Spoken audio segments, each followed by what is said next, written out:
येषां श्रीमद्यशोदा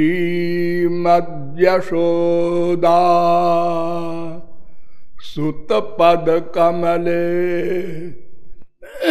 नास्ति भक्तिर्नराणाम्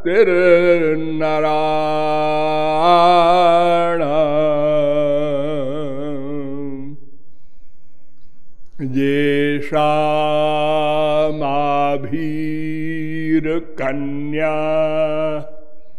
प्रियगुणकथने नानुरक्ता रसज्ञा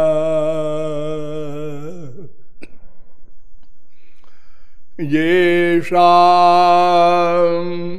श्रीकृष्णलीला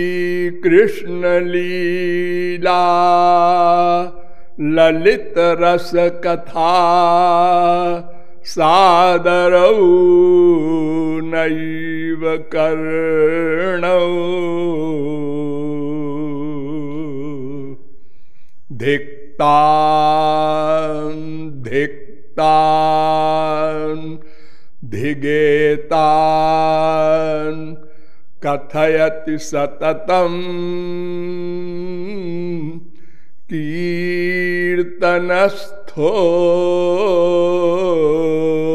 मृदंग वसुदेवसुतं देवं कंसचाणूरमर्दनम् देवकी परमानंदम् कृष्णं वन्दे जगद्गुरुम् वन्दे वृन्दावनानन्दा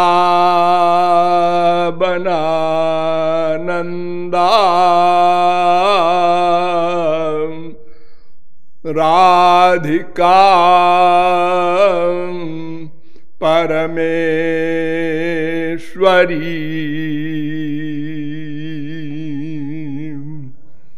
गोपिका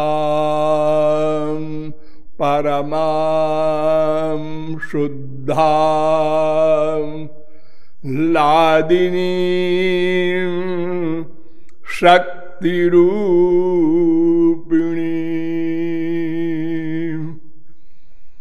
यो ब्रह्माणं विदधाति पूर्वं यो वै वेदांश्च प्रणोति तस्मै तग्वंह देवमात्मबुद्धिप्रकाशं मुमुक्षुर्वै शरणमहं प्रपद्ये।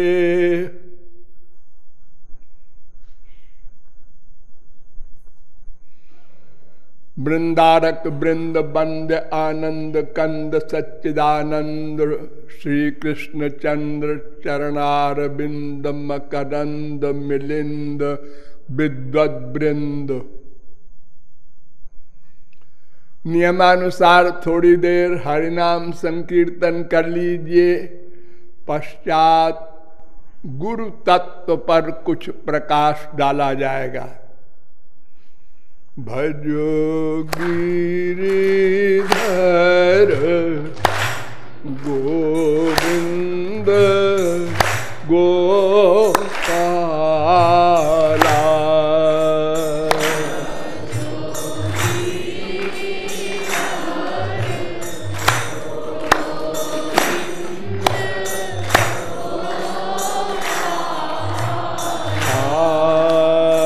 भजो गिरिधर गोविंद गोपाला। भजो गिरिधर गोविंद गोपाला।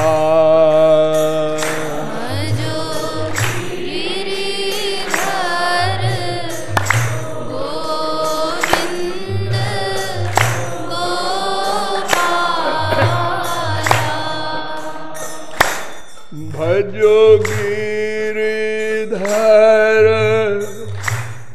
गोविंद गोपाला।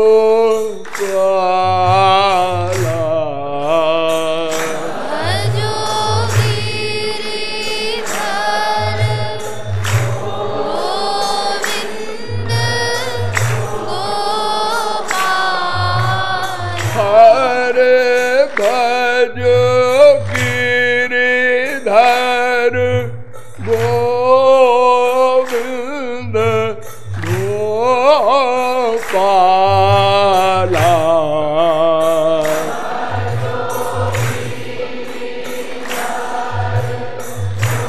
भजो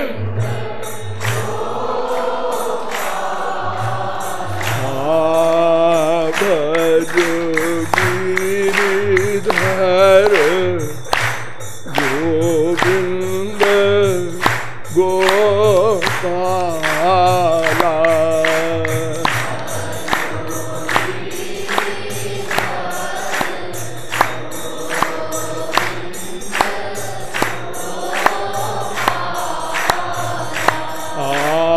भजो गिरिधर गोविंद गोपाला।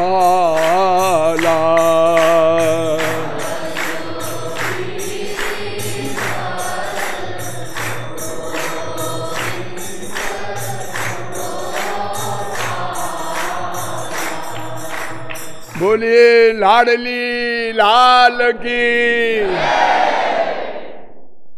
अब आप लोग सावधान हो जाएं।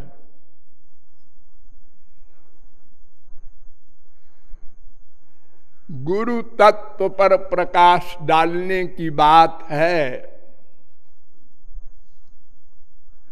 वास्तव में गुरु तत्व पर प्रकाश तो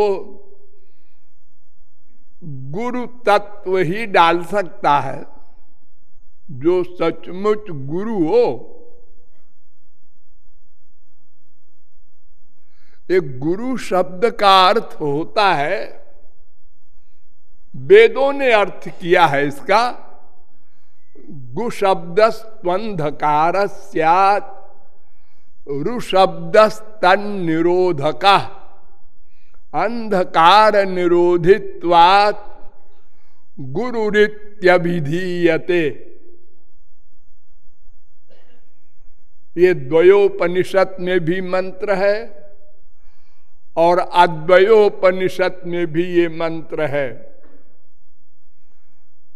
गु का मतलब होता है माइक अंधकार और रू का मतलब होता है उसको निकालने में समर्थ। जो माइक अंधकार को निकालने में समर्थ हो उसको गुरु कहते हैं। वेद व्यास ने तो ऐसी बात कह दी है जिससे बड़ा आश्चर्य पैदा होता है। उन्होंने कहा नारद पुराण में, तत्वम गुरु समम नास्ति। गुरु के समान कोई तत्व ही नहीं है।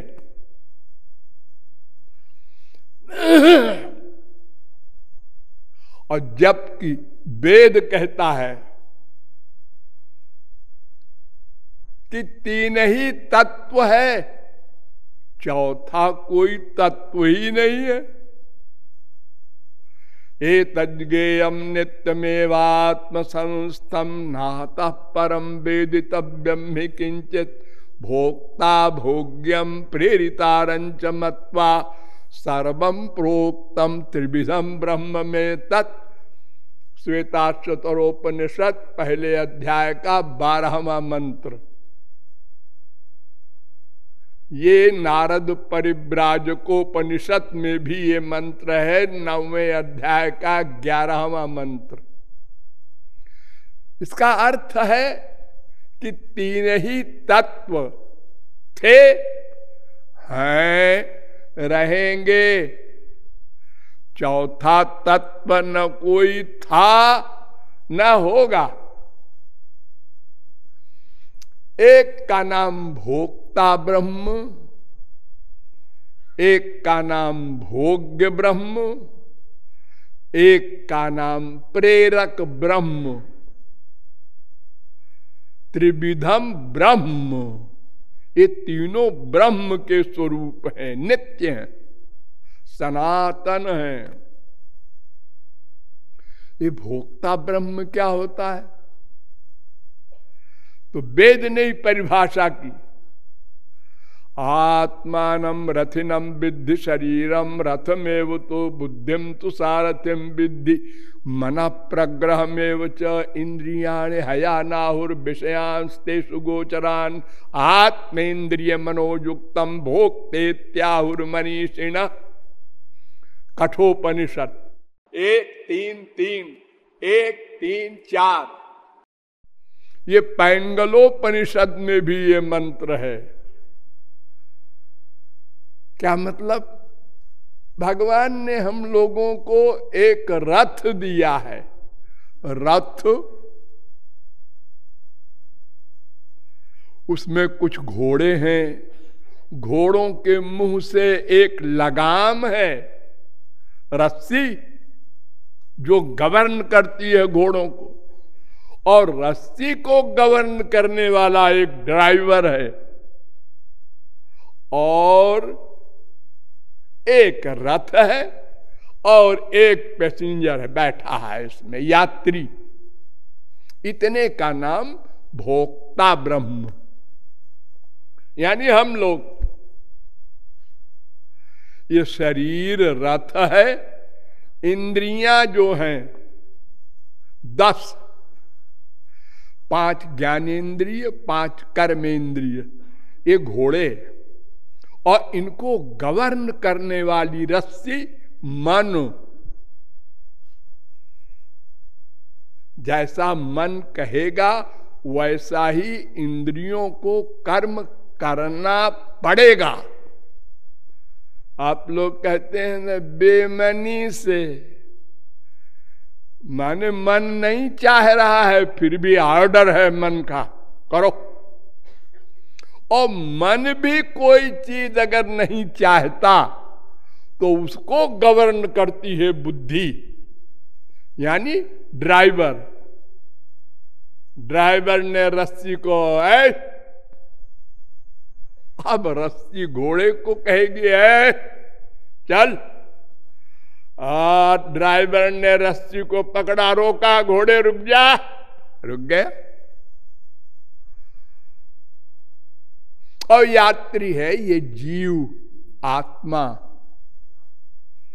तो एक तो ये है भोक्ता, और एक भोग्य ब्रह्म है ये संसार माया का, और एक प्रेरक है भगवान, जिसे आप कहते हैं। और ये जो 3 तत्व हैं, तीनों स्वतंत्र नहीं है, इनकी सत्ता अलग अलग नहीं है। इसमें 2 जो है ये भगवान की शक्ति है, हम लोग और माया।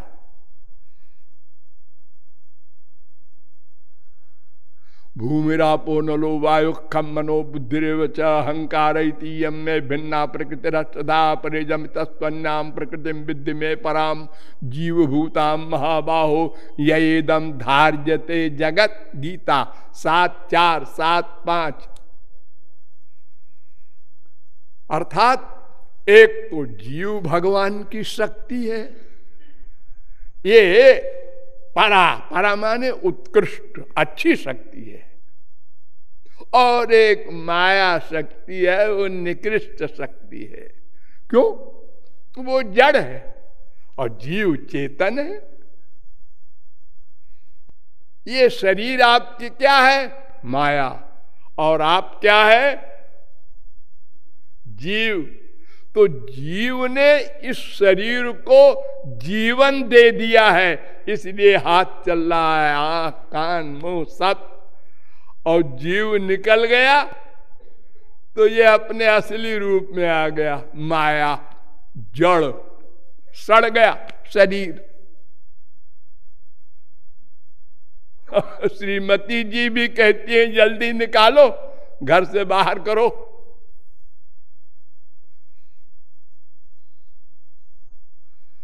तो एक भोक्ता, एक भोग्य, एक प्रेरक, लेकिन भोक्ता और भोग्य का शासक, प्रेरक, गवर्नर भगवान है।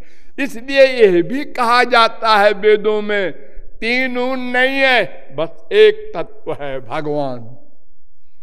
ईशावास्यमिदग्ध्वं सर्वं बत, ईशावास्योपनिषद का पहला मंत्र। पुरुष एवेदग्ध्वं सर्वं यद्भूतं यच्च भाव्यम, श्वेताश्वतरोपनिषद तीसरे अध्याय का 15वां मंत्र। सब कुछ भगवान है। सर्वम पुरुष एवेदम भूतम भव्यम भवच्चयत्, भागवत दूसरे स्कंद के 6वें अध्याय का 15वां श्लोक। सब कुछ भगवान है और कुछ है ही नहीं।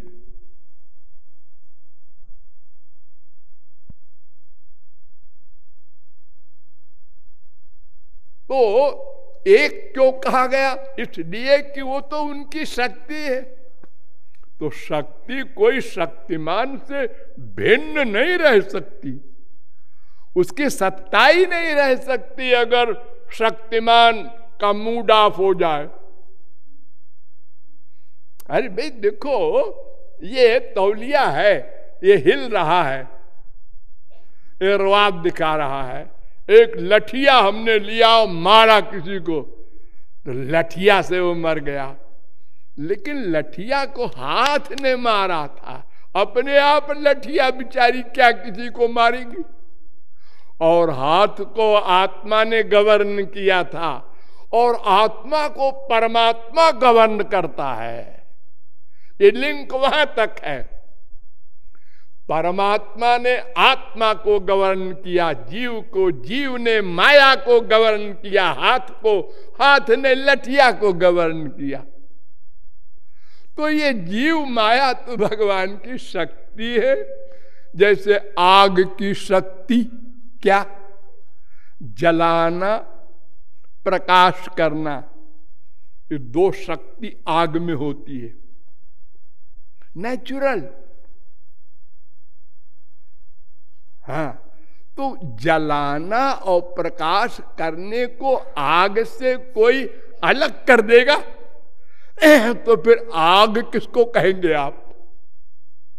वो तो एक ही है, उसी की शक्ति उसी में अंडरस्टूड है। ऐसे ही हर शक्तिमान में उसकी शक्ति अंतर्निहित होती है। इसलिए वेदों ने ऐसा कह दिया, बस एक तत्व है। यस्मात् परम ना परमस्ति किंचित, वेद कह रहा है, जिससे परे कुछ नहीं है। श्वेताश्वतरोपनिषद तीसरे अध्याय का 9वां मंत्र।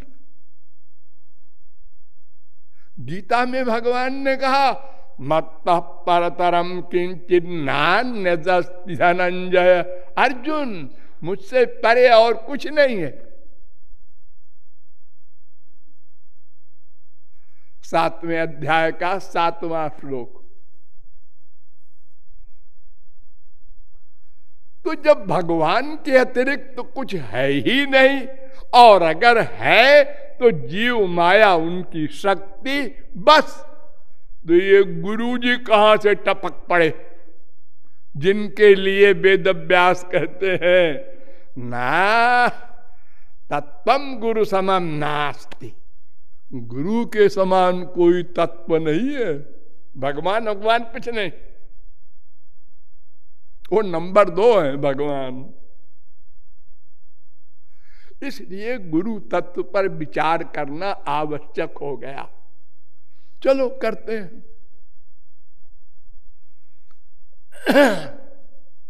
ये जीव क्या है?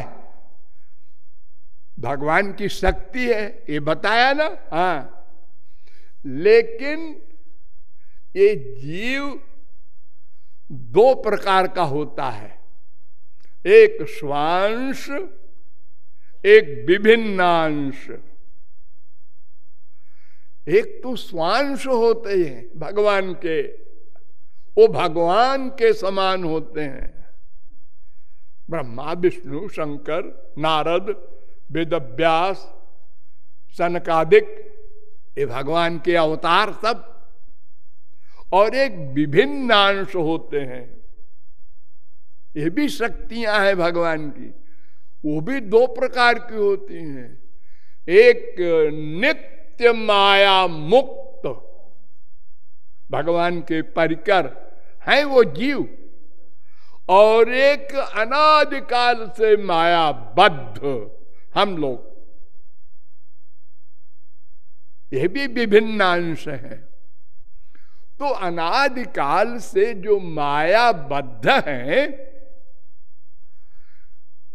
उन्हीं को तो गुरु की आवश्यकता है, क्योंकि जो माया मुक्त है उनके अंधकार ही नहीं है, तो वो उनको प्रश्न ही नहीं है कि कोई निकालने वाला मिले, वो तो गुरु है। माया मुक्त जीव गुरु है, सदा से गुरु है, और हम लोग सदा से मायाधीन है।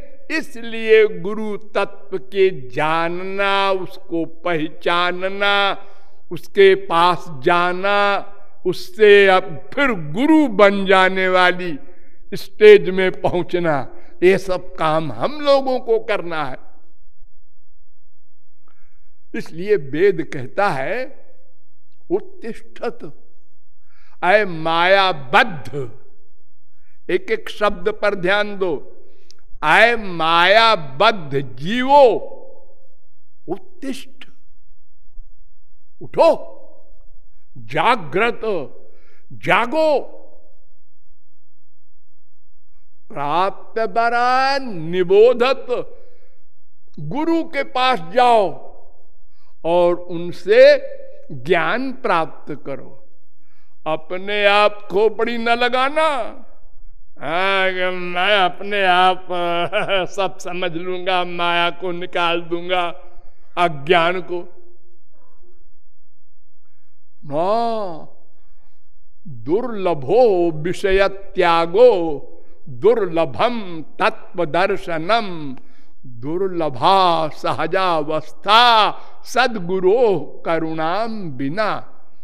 बिना गुरु की कृपा के ना विषयों का त्याग हो सकता है, ना तत्व ज्ञान हो सकता है। तत्व ज्ञान थियरी की नॉलेज, और भगवत प्राप्ति और माया निवृत्ति वगैरह तो आगे की बातें हैं।